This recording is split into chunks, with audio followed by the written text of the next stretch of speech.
Part है, इसमें हम पढ़ेंगे एटॉमिक मॉडल्स। ठीक है, तो पहला जो एटॉमिक मॉडल था वो हमारा दिया था जे थॉमसन ने, फर्स्ट एटॉमिक मॉडल दिया था। ये फेल हो गया था, फिर भी इसको इनके लिए नोबेल प्राइज मिला। तो क्योंकि पहला मॉडल था भाई, सब एटॉमिक मॉडल भी बोला गया, प्लम पुडिंग मॉडल भी बोला गया, वाटरमेलन मॉडल भी बोला गया।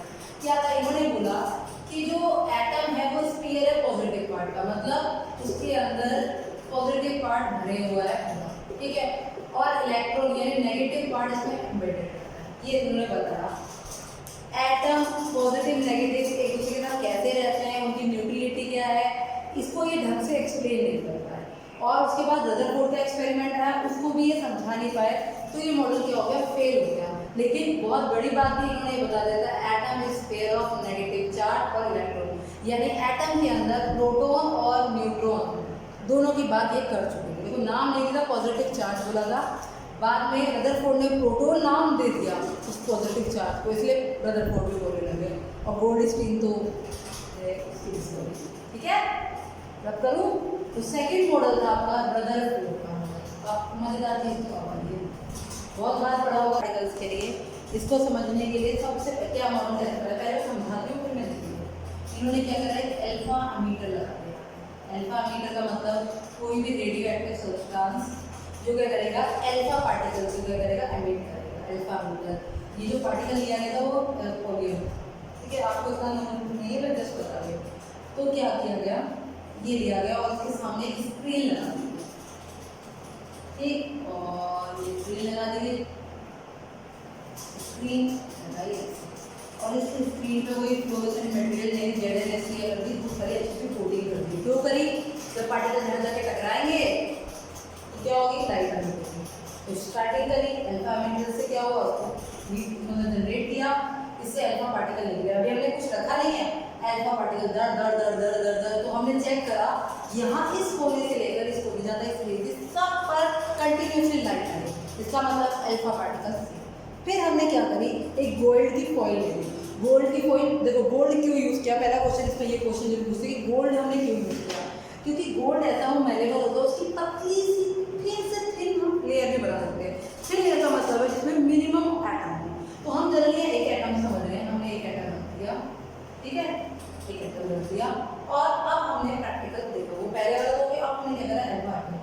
तो हमने देखा कुछ जो एटम, हमने कंटिन्यूसली एक्सपेरिमेंट होता ना, हम देखते रहे, अभी क्या पता चलेगा, अल्फा पार्टिकल दिखेंगे थोड़े हमें ऐसे करके, हम देखते रहे। हमने देखा कि इतने से इस वाले हिस्से से इस वाले हिस्से से और ये तीन हिस्से में डिवाइड होने वाला है। तो क्या करें, मैं समझ रही कलर पेन ले लेती हूँ, तो समझ में आया। हमने देखा कि ये जो इतना सा हिस्सा है, ये हिस्सा, तो इस हिस्से में कभी भी लाइट आई ही नहीं, चमक हुई नहीं है। पहले तो हो रही थी, अब नहीं हुई। फिर देखा, हमने देखा इस हिस्से से लेकर इतने हिस्से में कभी लाइट आती है, कभी लाइट नहीं आती। से इतने हिस्से में कभी लाइट आती है, कभी लाइट नहीं आती। लेकिन ये हिस्सा और ये हिस्सा कंटिन्यूसली ब्राइट होता जा रहा है, चमकता जा रहा है, चमकता जा रहा है, चमकता जा रहा है। तो ऐसा क्या होगा, ठीक, अभी हम एक बना लेते हैं। क्या होगा, जो अल्फा पार्टिकल्स होंगे वो सीधे फटाफट निकलते जाएंगे। अभी हमने पढ़ा था सीधे सीधे सीधे सीधे जा रहे हैं, टकरा रहे हैं, कंटिन्यूसली लाइट, ठीक, कंटिन्यूसली क्या आ रही है, लाइट आ रही है। अब कुछ अल्फा पार्टिकल यहाँ से जा रहे हो, थोड़ा मैं कई बना रही हूँ, थोड़ा सा यहाँ से जा रहे होंगे। लेकिन अल्फा पार्टिकल क्या होते हैं, अल्फा पार्टिकल पता होना चाहिए, हीलियम न्यूक्लियस को, हीलियम न्यूक्लियस को क्या बोलते हैं, अल्फा पार्टिकल। क्या बोलते हैं, अल्फा पार्टिकल। हीलियम न्यूक्लियस को अल्फा पार्टिकल बोलते हैं। ये भी पॉजिटिव, न्यूक्लियस में भी पॉजिटिव ही, इससे क्या मतलब अभी हमें पता नहीं कुछ पॉजिटिव होगा तभी ये डाइवर्ट होकर यहाँ से बनता है। भाई कभी कभी डाइवर्शन होगा, ये भी डाइवर्ट होकर एकदम से यहाँ आता है, इसलिए कभी चमक आ रही है, कभी चमक नहीं आ रही है। भाई डाइवर्ट होकर कभी आ रहा है, कभी नहीं आ रहा है। और कुछ पार्टिकल हमने देखे, कुछ पार्टिकल हम देखे यहाँ से गए होंगे, लेकिन इसके अंदर कुछ सॉलिड होगा कि रिटर्न बैक होंगे। क्या होंगे, रिटर्न बैक होंगे, ठीक, लेकिन बहुत छोटे अमाउंट में होगा।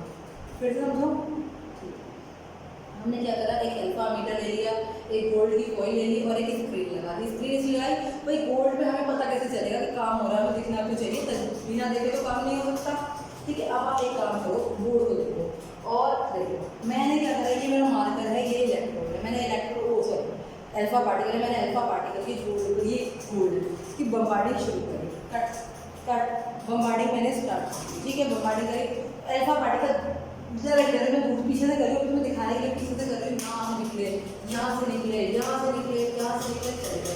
कुछ पार्टिकल यहाँ पे टकराएंगे, टकराए, ये इससे टकराए, इससे डाइवर्ट होकर कोई कुछ चीज टकराएगी, डाइवर्ट होकर इधर चली जाएगी, इधर चलेगा, यहाँ से टकराए, डाइवर्ट होकर चले जाएगा, ठीक है। इधर कभी जा रहे हैं, कभी नहीं जा रहे हैं, लेकिन कुछ पार्टिकल जो सीधा टकराए, गोल को सोचो टकराए, टकरा के मेरे हाथ में वापस आ गए। तो इसका मतलब क्या है? इसका मतलब है कि अंदर कोई सॉलिड चीज होगी जिससे पार्टिकल क्या हो रहे हैं, टकरा के वापस आ रहे हैं। तो इस एक्सपेरिमेंट को करने के बाद उन्होंने रिजल्ट निकाला, उन्होंने रिजल्ट ये निकाला, स्क्रीन लगाने का ये फायदा था, हमें पता चल गया इतने से इसके में कभी लाइट इम्प्लीमेंट नहीं हुई, इतने इसके में कभी हो रही है, कभी नहीं हो रही, और इस हिस्से में कंटिन्यूसली लाइट इम्प्लीमेंट हो रही है। इट मीन्स क्या है, एटम का ऑलमोस्ट पार्ट जो है वो क्या है, होलो है। क्या है ऑलमोस्ट पार्ट? होलो है, क्योंकि ज्यादातर पार्टिकल, ज्यादातर लाइट इल्यूमिनेट हो रही है। इट मीन्स अल्फा पार्टिकल पहुंच रही है, इसका मतलब एटम का ऑलमोस्ट पार्ट जो है वो क्या है, होलो। क्या है?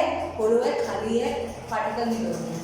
लेकिन कुछ पार्टिकल क्या हो रहे हैं, डाइवर्ट हो रहे हैं, कुछ जगह पे स्क्रीन पे आ रही है। इट मीन्स एटम के अंदर, क्योंकि अल्फा पार्टिकल पॉजिटिव है, एटम के अंदर छोटे से अमाउंट में कोई पॉजिटिव पार्ट है जिससे कहते हैं अल्फा पार्टिकल डाइवर्ट हो रहे हैं, ठीक। उसके बाद कुछ पार्टिकल टकरा के वापस आ रहे हैं, इसका मतलब एटम के छोटे से प्लेस में, छोटे से प्लेस में क्या है, कोई सॉलिड चीज है जो क्या करेगी, इसे टकरा कर वापस भेज रही है। अब आप खुद सोचो, गोल्ड, मैंने गोल्ड की फॉइल ली, ये मेरा अल्फा पार्टिकल है, अल्फा पार्टिकल के पास कितने प्रोटॉन होंगे भाई, आपको पता है कितने प्रोटॉन होंगे, तो गोल्ड के पास कितने होंगे, प्रोटॉन ज्यादा।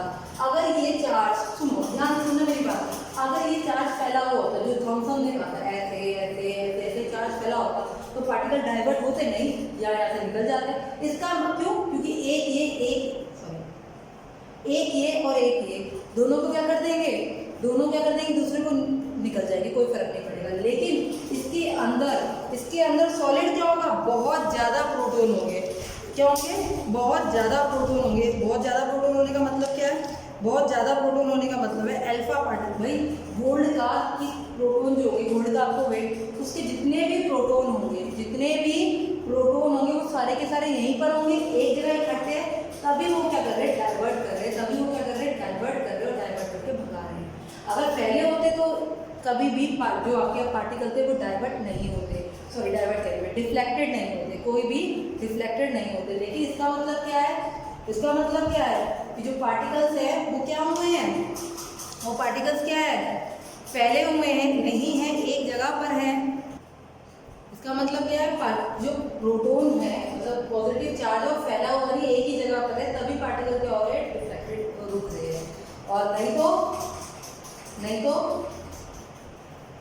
आराम से निकल जाते, कोई भी रोकने वाला नहीं था।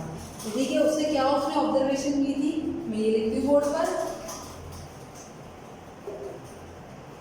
ठीक, ये लिखती हूँ मैं बोर्ड पर। तो क्या हुआ, रदरफोर्ड ने, जो मैंने प्रैक्टिकल एक्सपेरिमेंट दिखाया था, उसमें क्या था, most of the alpha particle pass through the आपका गोल्ड फॉइल। अब देखो, मैंने कहा था बोर्ड को समझ लो गोल्ड फॉइल, और इस पर मैंने ये मार्कर मारा। अगर ये सारे, ये इसका मार्कर बहुत छोटा है, ज़ूम कर लो, बहुत छोटा है, और सारे मेरे मार्कर निकल के बाहर जाते हैं, दीवार नहीं है, खाली है, बाहर जाते हैं। इसका मतलब मोस्ट ऑफ द एटम का जो हिस्सा है क्या है, some alpha particle were deflected by the small angle, कुछ टकरा के छोटे एंगल से हो गए, और बहुत ही कम क्या हो गए, बड़े एंगल से हो गए, कुछ रिफ्लेक्ट बैक होकर, जो मैंने कहा था रिफ्लेक्ट बैक होकर वापस आते हैं। तो ये उसने क्या करी थी, इससे क्या देखा था, ऑब्जर्वेशन। अब इससे क्या करा, इसने क्या कंक्लूजन निकाला, इससे उसने क्या करा, क्या कंक्लूजन निकाला, वो कंक्लूजन में लिखती हूँ, वही आपका रदरफोर्ड मॉडल का कंक्लूजन है, ठीक। तो क्या हुआ, most of the part of atom is hollow, the positive charge reside in a very small space. जो पॉजिटिव चार्ज है, मतलब एटम का, वो छोटे से स्पेस में रहता है, कंसंट्रेटेड स्पेस में रहता है, और उसको नाम क्या दिया गया, न्यूक्लियस। इसीलिए रदरफोर्ड ने पहली बार नाम दिया था न्यूक्लियस, ठीक। और ये पॉजिटिव चार्ज है, बहुत हैवी है, यानी जितना भी मास है, मतलब ऑलमोस्ट, अभी न्यूट्रॉन नहीं आया था तो हमने बोल दिया, ऑलमोस्ट मास जो है वो इसी की वजह से है। The positive charge on nucleus is due to proton, नाम आ गया प्रोटॉन, इसलिए रदरफोर्ड का नाम है प्रोटॉन, ठीक है। The size of nucleus is very very small as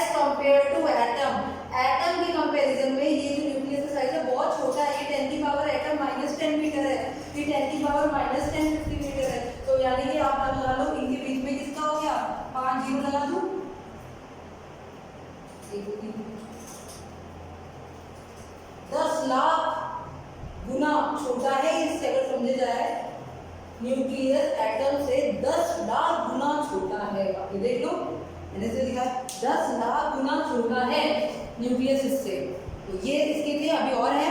अभी क्या था इसमें, फिर देखो इसमें सब चीज़ें कितनी अच्छी सारी चीज़ें बताई, बहुत बढ़िया बढ़िया चीज़ें बताई और इसको अप्रिशिएट करना तो इसमें काफ़ी अच्छी चीज़ें बताई। लेकिन कहते हैं ना इंसान एक गलती कर देते, मॉडल फेल हुआ था, इसने एक गलती कर दी। क्या गलती कर दी? इलेक्ट्रॉन का नाम लेते। उसने इसने बताया कि number of proton number of electron के इक्वल है, पहले तो ये बताया। और उसने बताया इलेक्ट्रॉन जो होता है वो न्यूक्लियस के चारों तरफ ऑर्बिट से ऑर्बिट होते रिवॉल्व होता है। कैसे? चारों तरफ घूमता है, रिवॉल्व होता है। ये बता के उसने सबसे बड़ी गलती की। गलती ये नहीं थी कि इलेक्ट्रॉन को क्यों बताया, पर ये इलेक्ट्रॉन के बारे में एक्सप्लेन नहीं कर पाया। चलो मैं लिखती हूँ फिर आपको समझाऊँ। ठीक, तो इसने बताया कि number of proton equal to number of neutron. तो जो एटम है इलेक्ट्रिकल न्यूट्रल जो था उसको इसने प्रूव कर दिया कि जितने प्रोटॉन होंगे उतने क्या होंगे, इलेक्ट्रॉन होंगे। फिर उसने बताया कि इलेक्ट्रॉन जो है वो क्लोज सर्कुलर ऑर्बिट में प्रोटॉन के मतलब न्यूक्लियस के चारों तरफ घूमता है। कैसे बता दी उसने बात? भाई उसने कहा ये आपका न्यूक्लियस है, इसके चारों ओर इलेक्ट्रॉन घूमा करता है। ये बात उसने कैसे बता दी? इलेक्ट्रॉन कैसा है? नेगेटिव। ठीक है, इलेक्ट्रॉन कैसा है? नेगेटिव। और ये न्यूक्लियस में क्या प्रोटॉन, ये कैसा है? पॉजिटिव। इनके बीच में कौन सी फोर्स होती है? ESU यानी इलेक्ट्रोस्टैटिक फोर्स ऑफ अट्रैक्शन। ठीक है, वो पहले थी मतलब उसकी यूनिट है। इनके बीच में क्या लगेगा? इलेक्ट्रोस्टैटिक फोर्स ऑफ अट्रैक्शन लगेगा।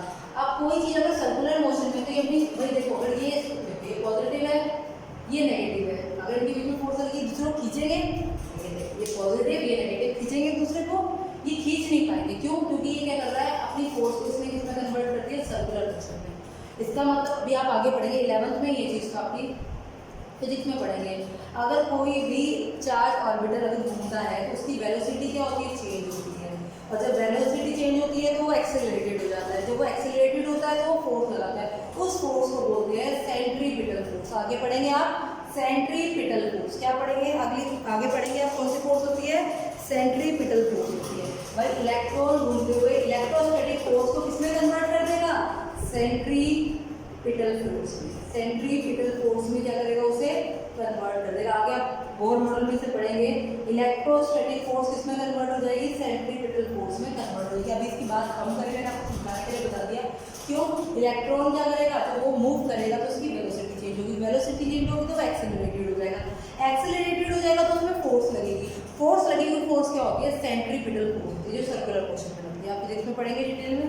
तो इसीलिए ये बात को जानना था रदरफोर्ड, इसलिए उसने बात कह दी, उसने बात कह दी। लेकिन उसे क्या पता था, बाद में और साइंटिस्ट बचे उसकी एक बात को पकड़ लेंगे और फिर उसे मतलब इतने अच्छे काम किए वो कोई नहीं देख रहा। एक बेचारे ने भाई बताई तो उसने सही बात थी, उसे एक्सप्लेन नहीं कर पाया, उसके पीछे पड़ के उसका मॉडल क्या हो गया? फेल हो गया। अब हम लिखते हैं drawback of Rutherford. Very very important है क्योंकि मॉडल तो आप लोगों को पता होता है, ड्रॉबैक का ड्रॉबैक और फेलियर ऑफ रदरफोर्ड। ठीक है, तो लिखिए आप। तो फेलियर कहता है Rutherford he can not explain the stability of atom. लोगों ने पढ़ा था उस समय साइंटिस्ट थे मैक्सवेल, फिजिक्स के साइंटिस्ट हैं, बहुत बढ़िया साइंटिस्ट है, हर बात को उन्होंने प्रूव कर दिया। उन्होंने कहा अगर कोई चार्ज पार्टिकल एक्सेलरेट हो जाता है, मतलब घूमता है, एक्सेलरेट होता है, उसकी वेलोसिटी चेंज होती है, तो वो क्या करता है? रेडिएशन एमिट करता है। रेडिएशन क्या करता है? रेडिएशन एमिट करता है और एनर्जी क्या करता है? लूज करता है। अदरवाइज सुन लो, अगर दो चार्ज पार्टिकल एक दूसरे के पास है, वो उसमें ऐसे रिवॉल्व हो रहे हैं, तो वो अपनी एनर्जी को क्या करेगा? रेडिएशन एमिट करने की फॉर्म में अपनी एनर्जी को क्या करेगा? लूज करेगा। लूज करते उसकी एनर्जी भी कम हो जाएगी। एटम पॉजिटिव उसकी इलेक्ट्रॉन को अभी तो नहीं गिर पा रहा था, अभी तो देखो ये प्रोटॉन में नहीं गिर पा रहा, क्यों? क्योंकि इसको सेंट्रीपिटल फोर्स, दोनों फोर्स है, दोनों एक दूसरे को स्टेबलाइज कर रहे हैं। लेकिन जब ये अपनी क्या करेगा? अपनी एनर्जी क्या करेगा? लूज कर देगा, तो अपना ऑर्बिट चेंज कर लेगा, फिर लूज करेगा और ऑर्बिट चेंज कर लेगा, तो धीरे धीरे पॉइंट आएगा कि प्रोटॉन इलेक्ट्रॉन को खींच के कोलाइड कर देगा, यानी उसमें गिर जाएगा और वो डिस्ट्रॉय हो जाएगा। मैक्सवेल ने कहा ऐसा होना पर रदरफोर्ड ये बता नहीं पाए कि ऐसा क्यों नहीं होता। भाई मैक्सवेल ने कहा था अगर कोई चार्ज पार्टिकल एक्सेलरेटेड है, एक्सेलरेटेड का मतलब क्या है, वो क्या कहते हैं उसकी वेलोसिटी चेंज हो रही है। सेम बात है, अगर वो रोटेट कर रहा है सेंटीमीटर तो उसकी वेलोसिटी चेंज हो रही है। जब वेलोसिटी चेंज हो रही है तो वो रेडिएशन एमिट करेगा, अपनी एनर्जी रेडिएशन एमिट करेगा और अपनी एनर्जी को क्या कर देगा, लूज करता जाएगा। जब एनर्जी कम होती जाएगी, कुछ सोचो मैं खड़ी हूँ, मैंने एक हाथ से अपने हाथ से रस्सी बांध रखी है, वो मुझे खींचने की कोशिश कर रहा है, मैं खड़ी हूँ, अभी मेरे में एनर्जी खींच लो जितना मर्जी खींच लो, लेकिन मैं क्या करूँ साथ साथ भागती भी जा रही हूँ, ऐसे ऐसे करके भाग रही हूँ, ठीक है, भागते जा रही है। आप एक बात सुनो, आपने एक पत्थर माना, उसको ऐसे ऐसे घुमाया, ठीक है, ऐसे ऐसे घुमाते हो ना, जब तक घुमाते हो आपकी उसकी एनर्जी देखा है ना ऐसे, तो ऐसे क्या है, कोई पकड़ के खड़ा और मैं ऐसे भाग रही हूँ। अब धीरे धीरे क्या होगा, जब मैं भागूंगी भागूंगी भागूंगी तो एक टाइम ऐसा होगा मेरी एनर्जी कम हो जाएगी, भाई मैं भाग रही हूँ, एनर्जी वेस्ट कर रही हूँ मेरी एनर्जी, तो मेरी एनर्जी क्या कम होगी, धीरे धीरे थकना शुरू हो जाएगी। वो तो नहीं थक रहा है, जगह पे खड़ा है, खा पी रहा है, पानी पी रहा है, हम भाग धीरे धीरे धीरे धीरे धीरे एनर्जी कम होगी तो एकदम खींच लेगा और हम गिर जाएंगे, तो क्या होगा, कोलाइड हो जाएगा। तो लेकिन रदरफोर्ड इस बात को एक्सप्लेन नहीं कर पाए थे कि ये क्यों। आपको मैक्सवेल की थ्योरी का ये पॉइंट है, ये can not explain the stability of atom, ये मैंने आपको समझाने के लिए थोड़ी फिजिक्स डाली है, फिजिक्स में आप पढ़ेंगे कि मैक्सवेल ने बताया था जब दो चार्ज पार्टिकल एक दूसरे के पास आते हैं, जो रिवॉल्व कर रहा होता है या जिसकी जो एक्सीलरेटेड होता है, जिसकी वेलोसिटी चेंज हो रही होती है, वो क्या करता है, रेडिएशन एमिट करता है, रेडिएशन मतलब रेडिएशन की फॉर्म में अपनी एनर्जी को एमिट करता है, जिसकी वजह से उसकी एनर्जी क्या होती है, कम हो जाती है। रेडिएशन की फॉर्म में अपनी एनर्जी को क्या करता है, एमिट करता है, जिसकी उसकी एनर्जी क्या हो जाती है, कम हो जाती है, और धीरे धीरे धीरे धीरे धीरे वो एटम में गिर जाना चाहिए। बट ऐसा नहीं होता। वो क्यों नहीं होता, वो ये बता नहीं पाए, ये वो बता नहीं पाए। उसके बाद he can not explain line spectrum, line spectrum को वो एक्सप्लेन नहीं कर पाए, can not explain line spectrum. आगे आप स्पेक्ट्रम पढ़ेंगे भी, अभी क्या है स्पेक्ट्रम। लेकिन आप एक बात देखिए, अगर मैं कोई पानी इसमें से एक वाइट लाइट डालूँ तो यहाँ 7 लाइट आ जाती है ना, ठीक, तो हमने क्या करा, हाइड्रोजन इसका स्पेक्ट्रम देखा, मैंने डाली यहाँ पे कुछ लाइन आई, भाई जैसे आनी चाहिए पूरी विब्योर आनी चाहिए, एक लाइन आई, फिर एक लाइन आई, फिर एक लाइन आई, बीच बीच में गैप आ गया, डिस्क्रीट बोलते हैं इसे, कि गैप क्यों आया, ये वो एक्सप्लेन नहीं कर पाए, ये वो एक्सप्लेन नहीं कर पाए कि गैप क्यों आया। मैंने कोई और मटेरियल ले लिया, इसमें ये 3 आए थे, मैंने कोई और मटेरियल ले लिया, आपकी बात क्या हुआ, ये गायब हो गया, ये आ गया, जो पहले गायब थे वो अब आ गए। तो ऐसा क्यों हुआ, ऐसा क्यों हुआ कि कभी कोई आ रहा है कभी कोई आ रहा है, कंटिन्यूसली क्यों नहीं हुआ, ये डिस्क्रीट क्यों है, ये स्पेक्ट्रम डिस्क्रीट क्यों है, इसमें गैप क्यों है, डिसकंटिन्यूस क्यों है, कंटिन्यूस क्यों नहीं, हर एक में लाइन क्यों नहीं आ रही है, ये वो एक्सप्लेन नहीं कर पाए। और हम एक्सप्लेन इसको आगे नील बोर्ड ने आगे एक्सप्लेन किया, पूरी इन दोनों चीज़ों को गलती नहीं थी उसकी, सही बात बताई थी, लेकिन वो एक्सप्लेन नहीं कर पाए, फेल हो गया।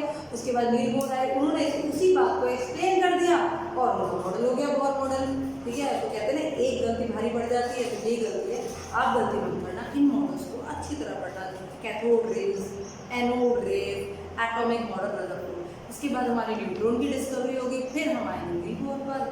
तो चैप्टर थोड़ा सा इस बार हमारा पुराना चीज जुड़ गई, मतलब ओल्ड कॉन्सेप्ट भी जुड़ गया और न्यू थ्योरी भी है। लेकिन जब तक हम ओल्ड ना पता हो, हमें न्यू पढ़ने में क्या पता, न्यू इजी है। ये बताओ, ये चैप्टर ऐसा है जब आपको मार्क्स पूरे बच्चों के आते हैं, इसमें फुल मार्क्स आ जाते हैं, मतलब पहले वाले चैप्टर में करते हैं मार्क्स, इसमें नहीं करते हैं मार्क्स। लेकिन थ्योरी है, थ्योरी के बाद अच्छी चीज़ें भी आएंगी। ये थ्योरी भी बहुत मस्त है, अगर आप इन्हें ढंग से पढ़ोगे, समझ के पढ़ोगे, एक कहानी की तरह होगी। जैसे बचपन में एक पहाड़ पे चढ़े थे, वहाँ से गिर गया और बड़े जो लोग जैसे कहानियाँ सुनते थे आप से, बहुत सारी कहानियाँ हैं, उसको पढ़ते थे, समझते थे, ऐसे से पढ़ना है, समझना है, बस, ठीक है। तो अब हम आगे क्या करेंगे, इसके बाद हम अपना टॉपिक कराएंगे। आज का टॉपिक कर लेते हैं